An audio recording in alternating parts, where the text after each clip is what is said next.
ते चौकशी होईल ना, कुणी कुणाची फसवणूक केली आणि कुणी चुका केल्या त्याबद्दलची सगळी चौकशी होईल। कुणी सांगितल्यामुळे हे घडलं, कुणाचे फोन गेलेले होते, कुणी त्याच्यामध्ये दबाव आणलेला असेल तर दबाव आणला होता का, आणला होता तर कुणी आणला होता, आणला नव्हता तर मग कुणी अधिकाऱ्यांनी असं कसं केलं, ह्या सगळ्या गोष्टी चौकशी समिती पुढे या संदर्भात व्यवहार झाले का असं तुम्हाला सांगायचं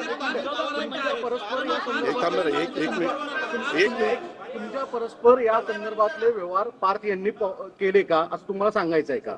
याबद्दल नाही, मला हा व्यवहार झालेला माहिती नव्हता सागर, मी तुला स्पष्टपणे सांगतो। माहिती असता तर मी तुम्हाला आधी सांगितलं असतं, हो या व्यवहारात मला माहिती आहे। मी नाही रे बाबा,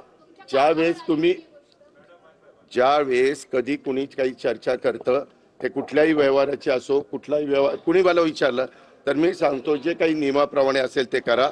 नियमाच्या बाहेर जाऊन कुणी केलेलं मला त्या ठिकाणी चालणार नाही। मी आज दुपारी माझ्या ऑफिसच्या प्रत्येक अधिकारी जे आहेत त्यांनाही विचारलं की तुम्ही डीसीएम ऑफिस मधून कुणाला फोन करून दबाव आणला का? कुणीही त्याचा दबाव आणलेला नाही। या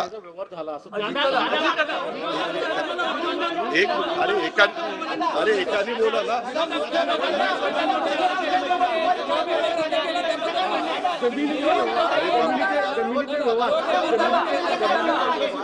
अरे बाबा मी उत्तर द्यायला तयार आहे, तुम्ही शांत बसा ना।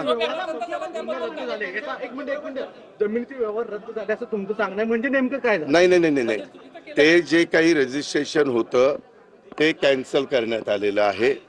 त्याच्यामध्ये आता ते रजिस्टर ऑफिसला काय तिथं सादर केलं मला एवढीच माहिती मिळाली, ते सगळं रद्द करण्यात आलेलं आहे। आता त्याच्याबद्दलचं काय कागदपत्र दिली, कारण मी त्यानंतर इथं येऊन आतापर्यंत आम्ही सगळेजण तो आढावा घेत होतो, परंतु मला एवढी न्यूज कळालेली आहे की तिथं नोंदणी कार्यालयामध्ये जाऊन हे सगळं झालेले डॉक्युमेंट्स रद्द करण्याच्या संदर्भामध्ये ॲफिडेव्हिट का काहीतरी, अरे ऐका ना,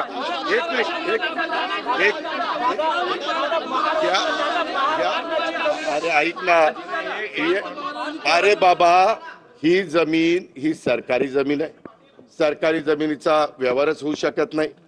ही पूर्वीची महारवतनाची जमीन आहे। हे अशा अनेक गोष्टी पुढे आलेल्या आहेत, त्याच्याबद्दलच ACS रेव्हेन्यू आणि त्यांची टीम ही चौकशी करणार आहे। मग असं असताना इथं रजिस्ट्रेशन झालं कसं, कुणी केलं, कोण त्याला जबाबदार आहे, ह्या सगळ्या गोष्टी त्याच्या ठिकाणी होतील। आणि त्याच्यामध्ये मला वाटतं 3 लोकांच्यावर FIR मध्ये नावं टाकली गेलेली आहेत, त्यांची पण चौकशी केली जाईल।